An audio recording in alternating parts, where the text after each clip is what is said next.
Telenovela PH. Love, romance, fantasy, kwentong aabot sa puso at imahinasyon.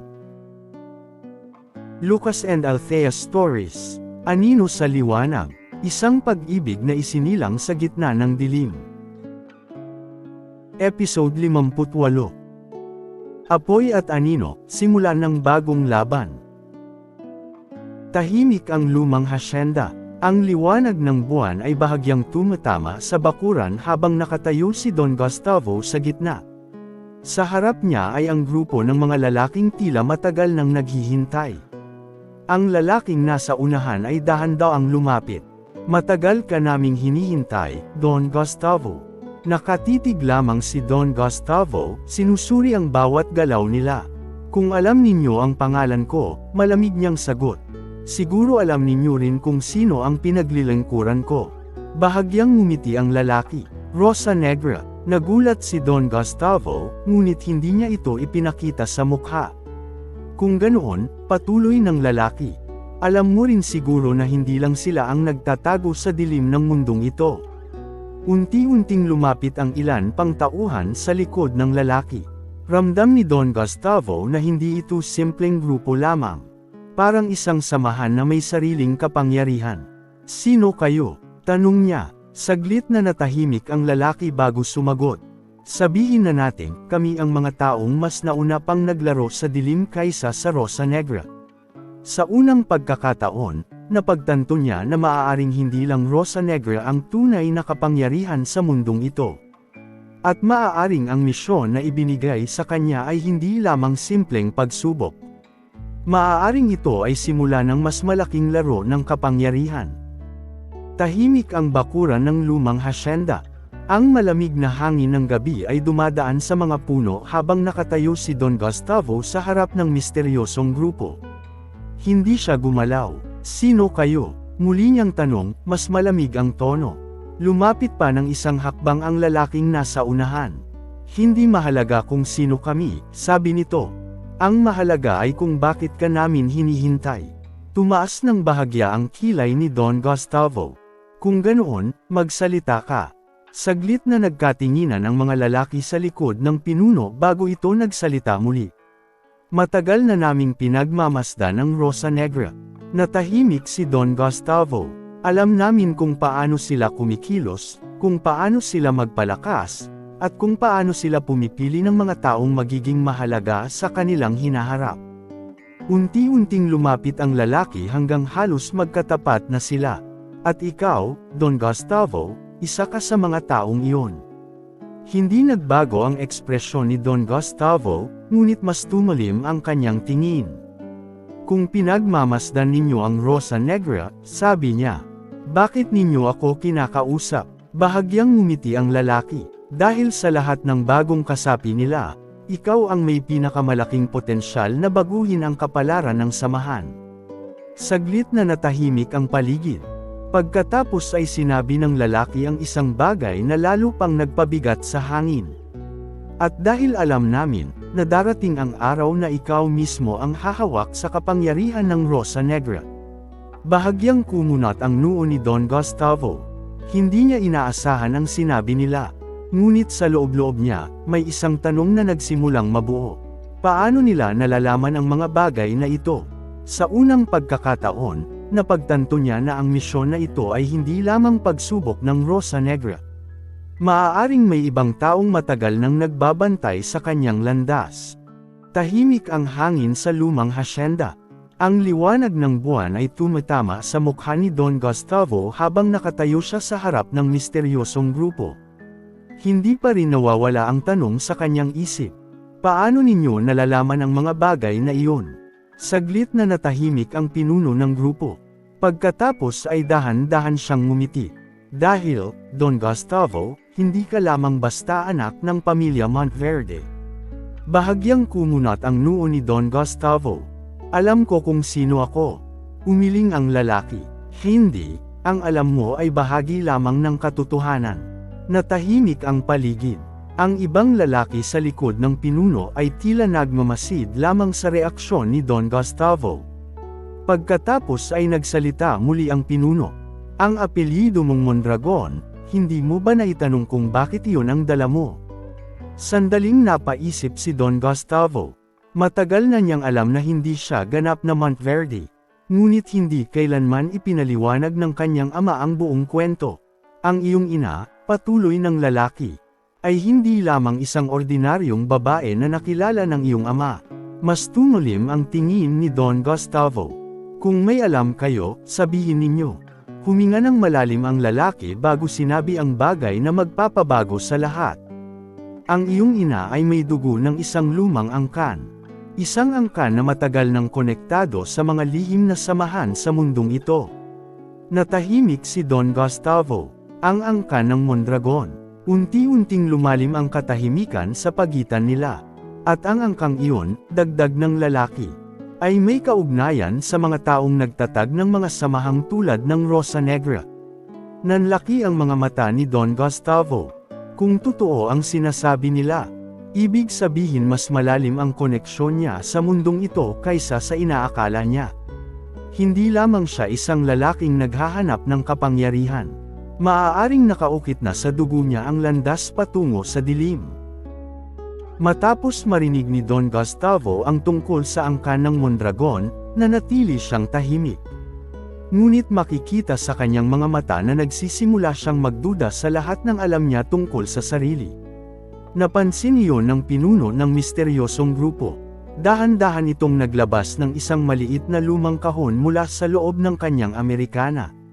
Kung hindi ka pa rin naniniwala, sabi niya, may ipapakita kami sa iyo. Maingat niyang binuksan ang kahon. Sa loob nito ay may isang lumang medalyon na yari sa itim na metal. Kinuha ito ng lalaki at itinaas sa liwanag ng buwan. Napatingin si Don Gustavo. Sa gitna ng medalyon ay may isang kakaibang simbolo. Isang itim na rosas na napapalibutan ng dalawang magkrus na espada. At sa ibaba nito ay may isang lumang marka na parang titik na M. Bahagyang nanlaki ang mga mata ni Don Gustavo. Ang simbolong iyan, mahina niyang sabi. Tumango ang lalaki. Iyan ang lumang simbolo ng angkan ng Mondragon. Lumapit pa siya ng isang hakbang. At kung mapapansin mo, ang itim na rosas sa gitna. Unti-unting bumigat ang hangin sa paligid. Iyan din ang pinagmulan ng simbolo ng Rosa Negra. Natahimik si Don Gustavo. Kung totoo ang sinasabi nila, ibig sabihin ang Rosa Negra ay maaaring may ugat sa mismong angkan ng kanyang ina. Ang samahang nais niyang mapabilang ay maaaring may koneksyon sa dugo na dumadaloy sa kanyang mga ugat. At sa unang pagkakataon, napagtanto niya na ang kanyang paglapit sa Rosa Negra ay maaaring hindi lamang desisyon, kundi kapalaran. Ngumiti ng bahagya ang pinuno ng grupo. Ngayon naiintindihan mo na ba kung bakit ka namin hinihintay, Don Gustavo? Nanatiling nakatitig si Don Gustavo sa medalyon na hawak ng pinuno ng misteryosong grupo. Ang simbolo ng itim na rosas ay tila kumikislap sa liwanag ng buwan. Maraming tanong ang umiikot sa kanyang isip. Kung totoo ang sinasabi nila, ibig sabihin hindi lamang aksidente ang pagpasok niya sa Rosa Negra. Parang matagal na itong bahagi ng kanyang kapalaran. Kung alam ninyo ang lahat ng ito, malamig na sabi ni Don Gustavo. Bakit ninyo sinasabi sa akin ngayon? Dahan-daang isinara ng lalaki ang maliit na kahon. Dahil may mga bagay tungkol sa iyong ina na hindi kailanman sinabi sa iyo ng iyong ama. Unti-unting tumigas ang ekspresyon ni Don Gustavo. Kung may alam kayo, sabihin ninyo. Umiling ang lalaki. Hindi ganoon ka-simple. Lumapit pa siya hanggang halos magkatapat na sila. Ang buong katotohanan tungkol sa iyong ina, ay nakatago sa mga lihim na matagal nang binabantayan ng mga samahan tulad ng Rosa Negra. Saglit siyang tumigil bago idinagdag. Pero maaari ka naming tulungan na malaman ang lahat. Natahimik si Don Gustavo. Bakit ninyo gagawin iyon? Bahagyang ngumiti ang lalaki. Dahil naniniwala kami na darating ang araw na magiging mahalagang tao ka sa Rosa Negra. Nagkatinginan ang mga lalaki sa likod niya. At kapag dumating ang araw na iyon, patuloy niya, mas mabuti na ang isang taong tulad mo, ay alam ang buong katotohanan tungkol sa kanyang sarili. Tumahimik ang paligid. Para kay Don Gustavo, malinaw na may kapalit ang alok na ito. Ngunit ang tanong tungkol sa kanyang ina, ay isang bagay na matagal na niyang gustong malaman. Unti-unti siyang nagsalita. Ano ang kapalit? Bahagyang ngumiti ang pinuno ng grupo. Sa tamang panahon, hihingi kami ng isang pabor mula sa iyo. Mas lalong naging mabigat ang hangin sa pagitan nila. Dahil alam ni Don Gustavo na ang mga pabor sa mundong ito ay kadalasang may mabigat na halaga. Matapos ang alok ng misteryosong grupo, nanatiling tahimik si Don Gustavo. Ang medalya ng Mondragon ay nasa kamay pa rin ng pinuno, kumikislap sa ilalim ng liwanag ng buwan. Ramdam ni Don Gustavo na totoo ang sinasabi nila. May mga bagay tungkol sa kanyang ina na hindi kailanman sinabi sa kanya. Ngunit sa mundong ginagalawan niya ngayon, alam niya na walang libreng impormasyon. Lahat ay may kapalit. Ano ang sagot mo? Tanong ng pinuno ng grupo. Dahan-daang tumingin si Don Gustavo sa kanilang lahat. Pagkatapos ay malamig siyang nagsalita. Hindi ako basta-basta tumatanggap ng alok mula sa mga taong hindi ko kilala. Bahagyang ngumiti ang lalaki. Makatarungan. Tumalikod si Don Gustavo at nagsimulang maglakad palayo sa hasyenda. Ngunit bago siya tuluyang umalis, huminto siya sandali. Hindi siya lumingon. Pero tandaan ninyo ito, sabi niya. Kung totoo ang sinasabi ninyo tungkol sa aking ina, darating ang araw na ako mismo ang maghahanap ng katotohanan. Pagkatapos ay tuluyan siyang naglakad palayo sa dilim ng kagubatan. Sa likod niya, pinagmamasdan siya ng misteryosong grupo. Bahagyang ngumiti ang kanilang pinuno. Hayaan ninyo siyang umalis. Nagtaka ang isa sa mga tauhan. Hindi ba natin siya pipilitin? Umiling ang pinuno. Huwag. Saglit siyang tumingin sa direksyon kung saan nawala si Don Gustavo. Dahil babalik din siya. Kapag nagsimula na siyang magtanong tungkol sa kanyang ina, unti-unting bumalik ang katahimikan sa lumang hasyenda. At sa gabing iyon, may isang lihim na naitanim sa isip ni Don Gustavo. Isang lihim na balang araw ay maaaring magpabago sa kapalaran ng Rosa Negra. Habang naglalakad si Don Gustavo pabalik sa kagubatan, unti-unting nawawala ang liwanag ng lumang hasyenda sa likod niya. Tahimik ang gabi. Tanging tunog ng hangin at mga dahon ang maririnig. Sa wakas, puminto siya sa isang maliit na clearing sa gitna ng gubat. Walang ibang tao, walang mga kasapi ng Rosa Negra. Siya lamang. Dahan-dahan siyang naupo sa isang malaking bato. Sa unang pagkakataon sa gabing iyon, tila bumigat ang kanyang paghinga. Paulit-ulit na bumabalik sa isip niya ang sinabi ng misteryosong grupo. Ang iyong ina ay mula sa angkan ng Mondragon. Ang simbolo ng Rosa Negra ay may koneksyon sa inyong dugo. Unti-unting napapikit si Don Gustavo. Simula pagkabata, kakaunti lamang ang naaalala niya tungkol sa kanyang ina. Isang malambot na tinig, isang mainit na yakap, at pagkatapos, wala na. Parang may bahagi ng kanyang nakaraan na sadyang itinago sa kanya. Mahigpit niyang kinuyam ang kanyang kamay. Kung may lihim man tungkol sa aking ina, mahina niyang bulong. Malalaman ko rin iyon. Dahan-dahan siyang tumayo. Ang mga tanong sa kanyang isip ay hindi na mawawala. At sa gabing iyon, hindi lang kapangyarihan sa Rosa Negra ang hinahabol ni Don Gustavo. May isa pang bagay na nagsisimulang magtulak sa kanya. Ang paghahanap sa katotohanan tungkol sa kanyang ina. Sa malayo, kumikislap ang liwanag ng kampo ng Rosa Negra. At habang naglalakad siya pabalik doon, hindi niya alam na ang mga lihim na iyon ay unti-unting magtutulak sa kanya sa landas ng kapalaran na hindi na niya matatakasan. Pagbalik ni Don Gustavo sa kampo ng Rosa Negra, malalim na ang gabi. Ang karamihan sa mga kasapi ay nagpapahinga na. Ang ilang apoy lamang ang nagbibigay liwanag sa madilim na kampo.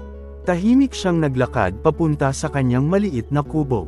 Ngunit bago pa siya tuluyang makapasok, may isang batang kasapi ang lumapit sa kanya.